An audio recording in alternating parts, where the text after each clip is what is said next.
We're good. All right. You guys can grab a seat. Welcome to Rock Harbor's Christmas Eve. We are stoked. No, you have to stay up here. We are stoked that you're here. If you're checking us out for Christmas, this is our Christmas worship gathering. It is a different thing. We don't normally set the lights up. Christian normally isn't dancing up here. If you're here because you've been invited by friends or family, there are cords there. Okay, great. If friends or family, or maybe you've been invited by that friend that thinks that you're more than friends, or maybe you've been invited by the friend that you hope thinks that you're more than friends, we are glad that you're here. The theme this year that we're playing on is something called Resounding Joy, and that comes from a song we're going to sing at the very end, Joy to the World. And it says that things resound off of each other. And not to get too science-y this early, there he goes. Not to get too science-y on you, but there's this idea, I was studying it as we got into this, of the idea of what resonance is. And that if I have this guitar over here, and I were to play the E string, which is the first one, and I hold it next to my friend Nathan's guitar, if it goes far enough, and the E string on my guitar will make his E string start vibrating. Because when you put tension on it or make the object vibrate, it makes a sound. That's the definition of sound. And if you put it close enough to something else with a similar frequency, it forces it to start vibrating. So go to a microphone up to that, and I could just play this guitar. She's got a cookie now. Perfect.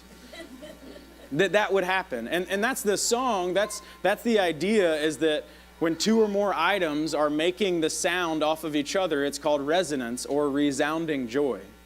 And that's the focus this morning, that we're here to sound out the good news that Jesus Christ has come. And not just those of us that are up here. This is my wife, Kristen, and my middle child, Roosevelt. You say hi?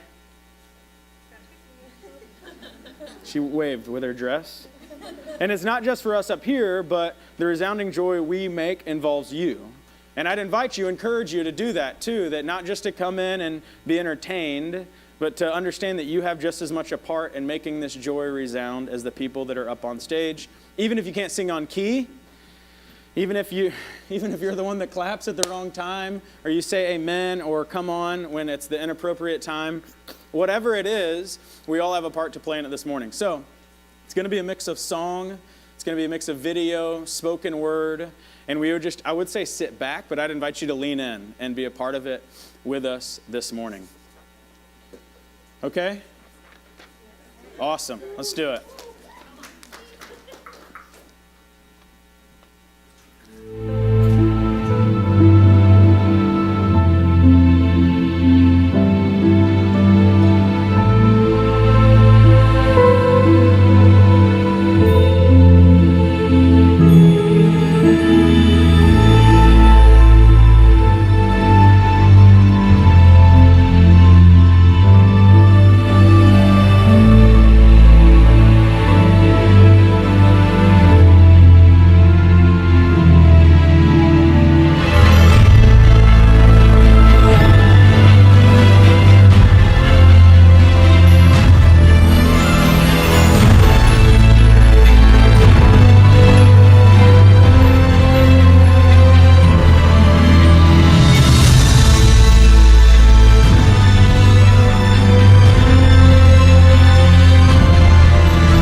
Good morning. Everyone's waiting.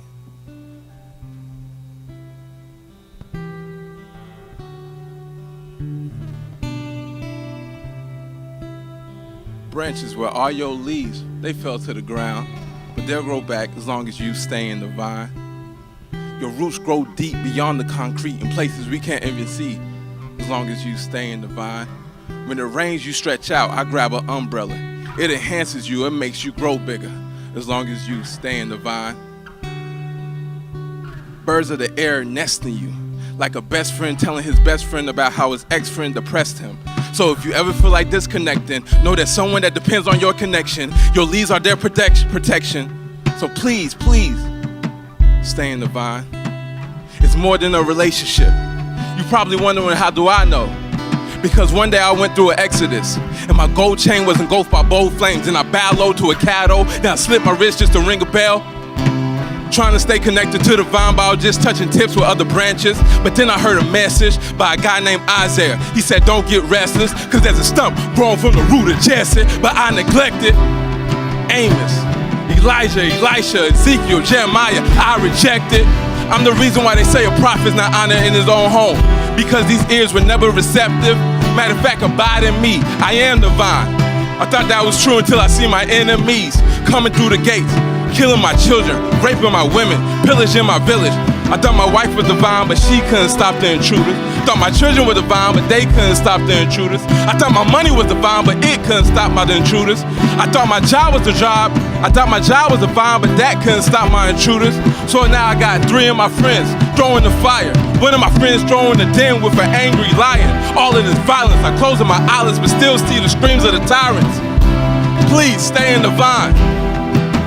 It's more than a relationship. I try to reconnect to the vine so I can produce more, and I can loose these bad thoughts. But my new thoughts are held captive by the same people that had me in the noose, boy. I feel like I'm not in exile, but I still feel like I'm a slave. Building new buildings, but they don't feel like the ones that was made. If Providence could put me in a position of prominence, I promise this. I stay in the vine until Hillary and Trump have a baby and nickname it Obama. I promise this. But no matter how many words I hurl, I don't hear nothing back. I hear nothing back. Like my ears are compact with wax, I feel nothing. Like my fingertips are burnt with wax, I see nothing. Like the emotions people are made with wax. So many disconnected branches, they're so out of whack. My foundation is cracked. I would do anything to hear a prophet say, thus saith, but thus saith nothing. I've been in compliance. Just get rid of all of this awkward silence.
Emmanuel,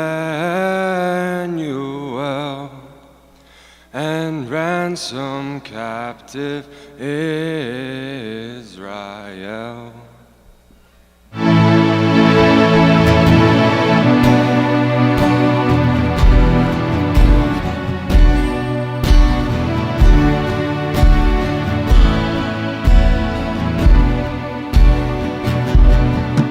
Oh, come, Emmanuel, and ransom captive Israel that mourns in lonely exile here, until the Son of God appear. Rejoice, rejoice, Emmanuel shall come to thee, O Israel. O come thou day spring, come and cheer our spirits by thine advent here. Disperse the gloomy clouds of night, and death's dark shadow put to flight. Rejoice, rejoice, Emmanuel shall come to thee, O Israel. I come, desire of nations blind, all peoples in one heart and mind. From dust turns forth to light, deliver us from earthly strife. Rejoice, rejoice, Emmanuel shall come to thee, O Israel. Rejoice, rejoice, Emmanuel shall come to thee, O Israel. Shall come to thee, O Israel.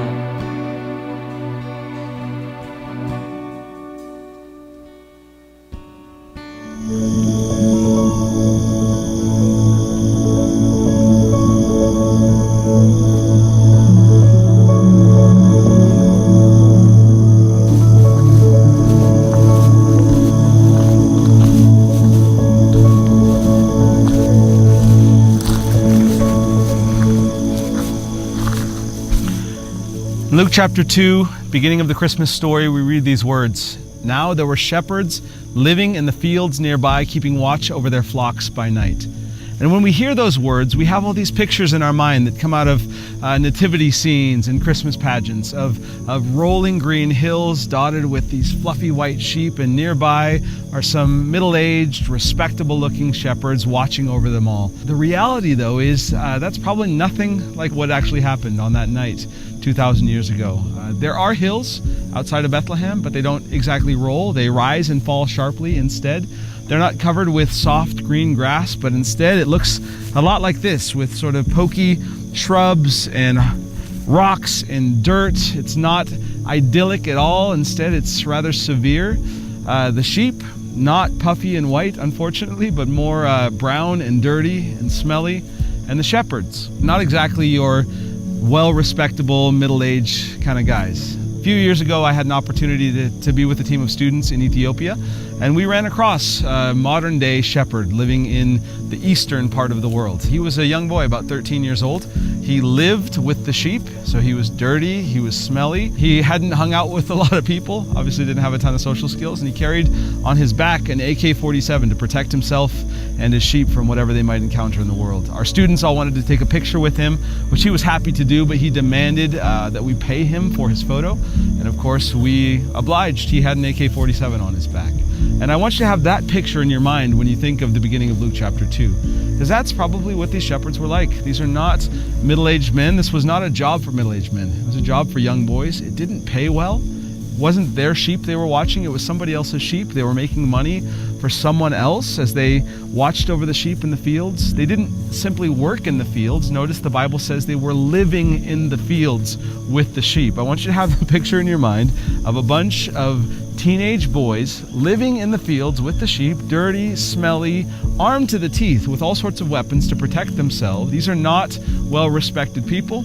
There's a scholar who wrote at the time that said there's no more disreputable job than that of a shepherd. When they came into town, as they would do occasionally, people would lock their doors. No one would listen to them. Their testimony was not legally admissible in court. Now, why do I say all of that? Because that's what 400 years of silence looks like. For me, those shepherds are a microcosm of the nation of Israel. God's people during these 400 years personified. This wasn't peaceful and serene waiting. This was difficult. This was tense. There was an anticipation and agony in these 400 years of waiting. So here they are, these shepherd boys. They're overlooked, they're overworked, they're oppressed, they're impoverished. They are working for someone else, making money for someone else, all the while struggling to survive themselves. They're living on someone else's land. They are without rights in the land of their birth. They are without a voice in society. They are without a voice in their own destinies. This is how they found themselves on that night. A night like every other night. They looked ahead of them and behind them to the future and to the past. All they saw was disappointment and frustration. A night like every other night, where they were longing for a promise to be fulfilled, but not really believing in their minds that it ever would be. A night like every other night, until it wasn't.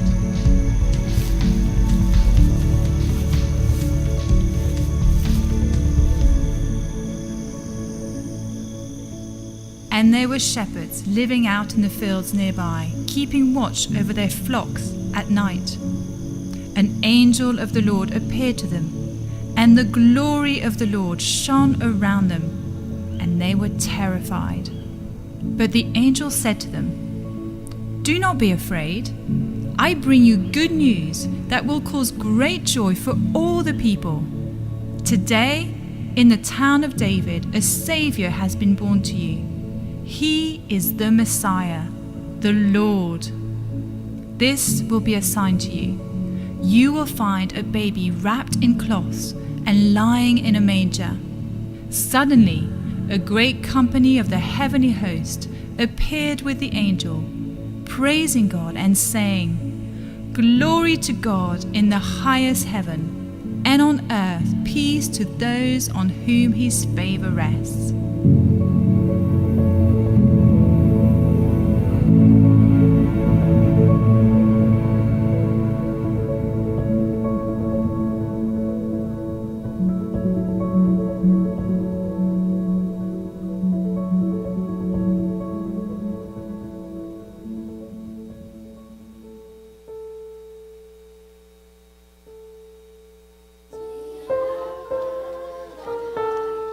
Sweet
Prince George of Cambridge was born on July 22nd, 2013, to William and Kate, the Duke and Duchess of Cambridge. He's third in line for the throne of England. When his birth was announced in December of 2012, it immediately made international headlines and stayed there for the better part of the next year. Every aspect of the story was covered by the media. What his mother was eating, her medical history, the clothes and toys his family was buying for him, and of course, what would his name be? This was the question on everyone's minds. British economists predicted a huge boost in the national economy, and they were in fact more right than they realized. He changed spending patterns just not only in England, but across the world. Every time this baby would wear a new outfit, it was suddenly a must-have item for parents around the world. There's even a name for this phenomenon. It's called the Prince George effect. In 2015, GQ magazine named him, then a 2-year-old, one of the 50 best-dressed people in the world. How crazy is that? When he was born, the bells rang from Westminster Abbey. There were 21 gun salutes across the British Commonwealth. Dignitaries and politicians and royalty welcomed him into the world. Lullabies were composed in his honor. Commemorative coins were issued in Canada and Australia and Great Britain. In fact, he was even baptized at the Chapel Royal at St. James Palace by the Archbishop of Canterbury using water taken from the Jordan River in Israel. Over the top? Maybe. But this is the kind of thing you expect when royalty is born. Even in ancient times, when a new king was born, there would be parades and tribute and ballads composed in his honor. This is a king coming into the world. This is the kind of stuff that you do. Now, I hope all of this sheds some light on the holiday that we're celebrating and the one for whom we're celebrating it. After all, he's not third in line for some national throne. He is sovereign over all of creation. Yet, he wasn't born to a royal family, but to a working-class father and his teenage bride. When his birth was announced, it wasn't welcomed by an international community, but was disdained by family and friends because the timeline didn't add up quite right. There was no baby moon to an exotic location. Instead, there was a forced and hurried journey to Bethlehem to take part in a national census. The journey was difficult, and Mary was forced to give birth under less than ideal circumstances. When he was born, he wasn't welcomed into the world by politicians and dignitaries. The local community didn't know much of what had happened. In fact, family and friends didn't even bother to show up. It was just Mary and Joseph and the newborn king. Eventually, word would get out, and some people would show up to see him. And it wasn't the kind of people you'd invite to the hospital. You remember the shepherds we just talked about? The dirty, smelly, teenage, disreputable shepherds. That's who came to witness the birth of the newborn king. That's who was supposed to go and announce him to the world. And when they showed up, they found him not in a palace, but in a place like this. Not a place you'd ever find Prince George of Cambridge being born. They found him in a place like this, and they were told that they were going to recognize him by the fact that he would be lying in a manger. Remember what a manger is. It's a trough, a feeding trough. And that they would find him wrapped in dirty rags. This is how the king came into the world. Now, none of this is the way it was supposed to be. None of this is what anyone was expecting. Then again, this king would not be what anyone was expecting.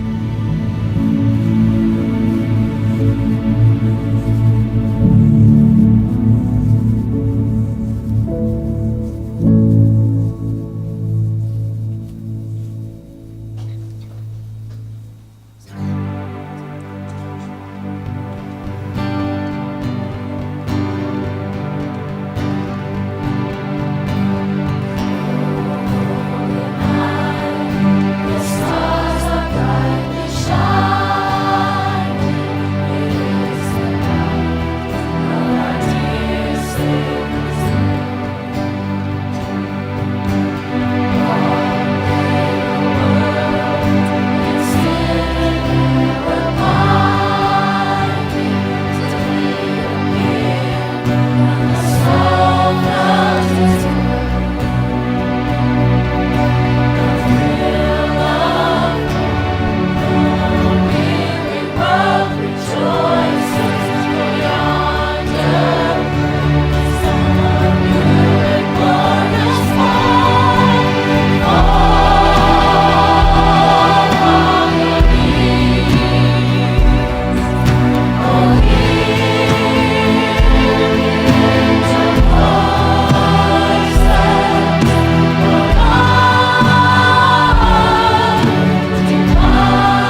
descend lower, spending as much of his time as possible with those beneath him socially. He had little concern for the rich and powerful, but endless patience with and affection for the poor, the diseased, the oppressed, and the overlooked. A humble king who came for the humble. And because he refused to play the game according to their rules, the powerful hung him to a cross. He died a criminal's death, and in doing so, he saved us all. Just a month ago or so, I got to go to Indiana to be with my family. My grandfather, who was late in his 80s, passed away. And many of you, he was late in stages battling Parkinson's and dementia. Many of you were very supportive of me and my family as we went, and I appreciate all of that.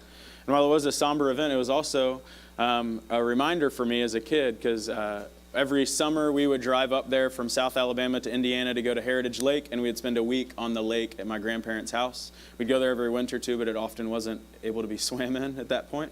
But on going up there, I was reminded with all of these memories. My uncle was there, who I kind of didn't like growing up, and my cousins, who I played with all the time. And I was reminded with that idea that we had this whole week to just stay at the house and be on the lake. And people pointed out that my grandfather, who was a great guy, actually didn't like the lake.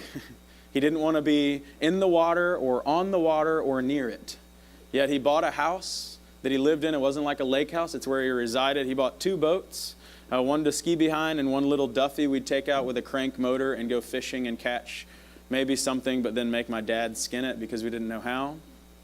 But that's who he was. And in doing that, it brought me into this idea where if you've ever been on a lake early in the morning when it's glass, and it can't be a Saturday because there's way too many boats out on Saturday, but like a Monday or a Tuesday, and if you're the first boat out, it's this really surreal feeling. And especially if you're skiing. I learned to ski when I was 5 at my grandfather's lake. And when you ski behind a boat and it's glass and you get out past the wake, it is like nothing else. Maybe similar to skiing on powder snow or something like that. It is just the best feeling. And there's this little pass in the lake. It was a pretty large lake, had a few hundred homes, and then there was this narrow spot that 2 boats could probably go by really safely and have people skiing behind it. But then at the end, you had to turn around. And if it was glass and you were the first one down there, that was the best spot. But what happens when you turn around is that you're faced with your wake coming back, right? And the wake has a similar effect that I talked about earlier of resonance. That boats make these wakes that start these ripples, and they bounce off the shore because it's narrow, and they come back. They're not as big, and they don't wreck you too much. And when I was learning to ski, I would stay behind the boat because the wake kind of buffeted it. And the wake bounces off of other boats and buoys and everything, and little things make wake, and big things make wake. And every event has a similar resonance, boat in the water feel to it. Our 3rd child was just born, so for many of you, that event made resonance in your life because you knew us and you knew what we were adjusting to and supported us in that. Or if you know us longer, the 1st and 2nd also made wakes in our life. And the bigger the wake, the bigger the event, the bigger the wake. So the Shot Heard Round the World, it's a Schoolhouse Rock song, was the beginning of the revolution, right? You guys know that song? All right, that was the Battle of Lexington in 1770-something. And that shot, it wasn't literally heard around the world, but they say that event was this thing that everybody heard about over and over again because big events make bigger wakes and have bigger resonance. And today we live in a society where there's instant communication, sometimes to our benefit, sometimes to our dismay.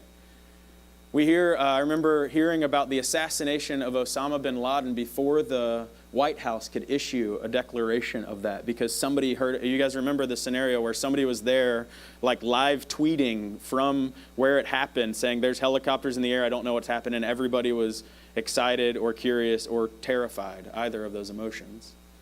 But we also, the bad part is we have this misery where in our country we hear instantly, sometimes too quickly, and sometimes too unfiltered about deaths or murders or suicides or domestic terror or natural disasters. And so we are part of this. It resonates off us. You hear about a court case ruling and you respond to it and other people hear it from you. Or you hear about a new law that just got passed and it bounces off of you and onto someone else. Or you hear about who wins the World Series, which, if we're honest, nobody really cares about baseball anymore. It's all about football. You're welcome. Or the new movie that just got released and what it's like. I haven't seen the latest Star Wars, so don't ruin it. But it happens. If you've seen that movie, you experience it and it bounces off of you and then it goes to someone and you make this resonance. And more significantly than that, a couple thousand years ago, we're talking about it. We're gathered here because of that event.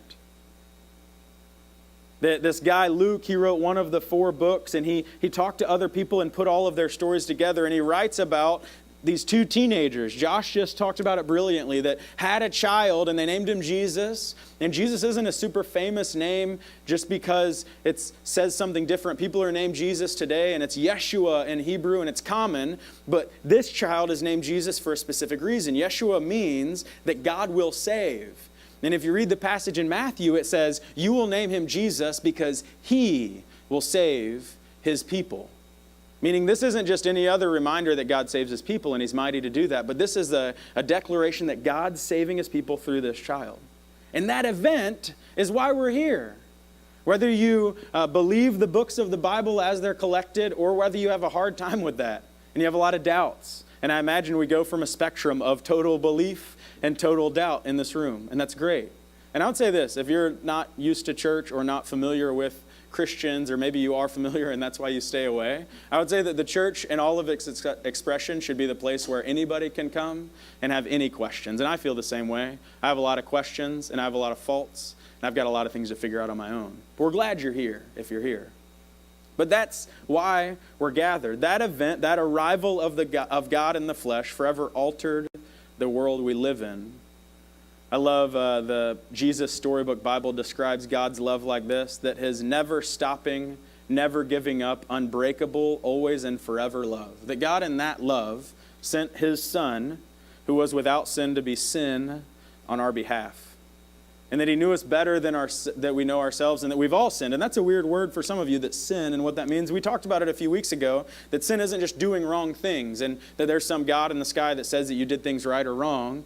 But the Bible best defines sin as anytime you place anything as the most important thing that isn't God. And so we do it really easily with money or with power and prestige. We do it with our friends, sometimes too. Without even knowing. We do it with our family. We can make our spouse the most significant thing above God. We can make our kids, they're so beautiful and I just want to invest everything into them to make sure they have the best life.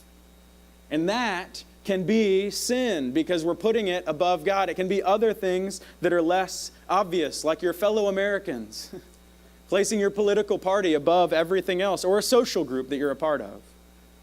And even though we work and strive for those things, and we talk about how great they are, we try to make them greater and greater, God knew that whatever thing we were serving or worshiping or exalting, instead of him, would lead us further and further away from true joy, from being truly fulfilled, from love. So what did he do?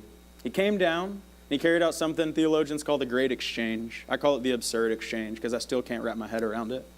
That God in his perfect love and holiness gives us himself.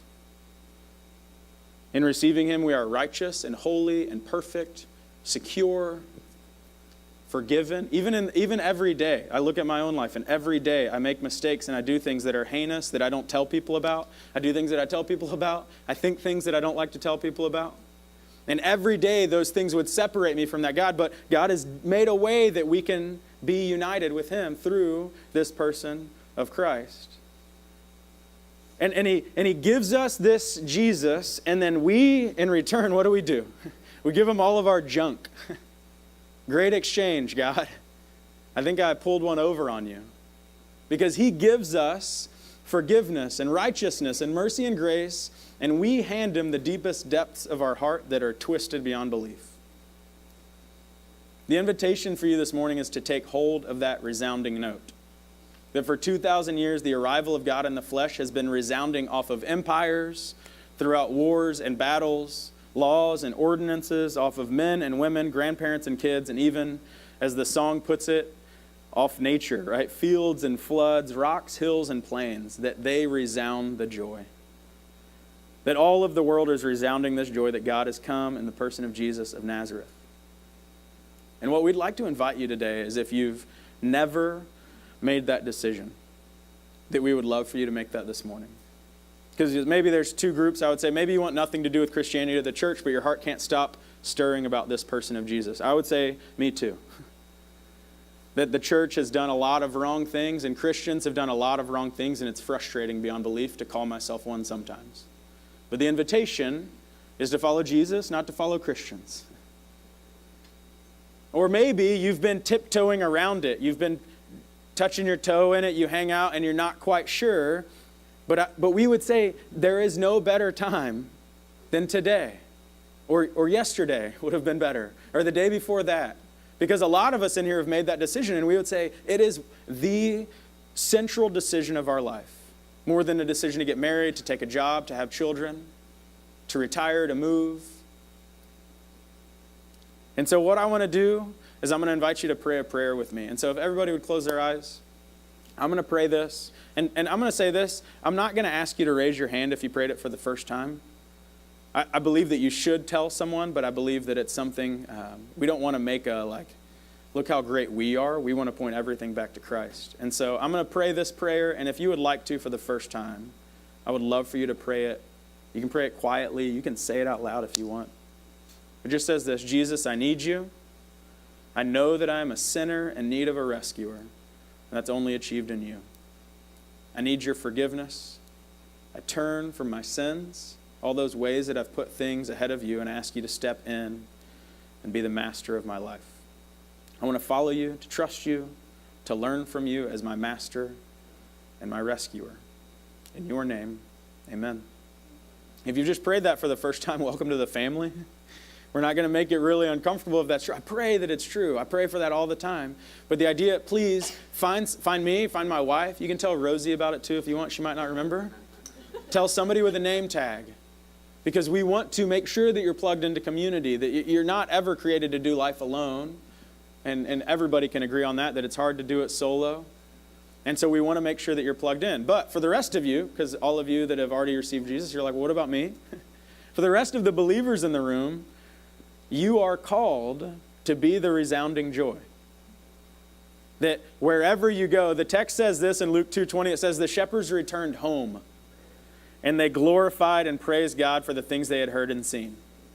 And so our invitation for you is when you return to work, or when you return to your neighborhood, or when you return to your classroom, or when you turn to whatever it is you leave from here and go to, you are tasked with resounding that joy, with glorifying and praising God for all the things that you've heard and seen. We have a couple more things we're going to do up. I'm going to invite the band up, and we're going to sing a fun song, and then we're going to do candle lighting. And so sit tight.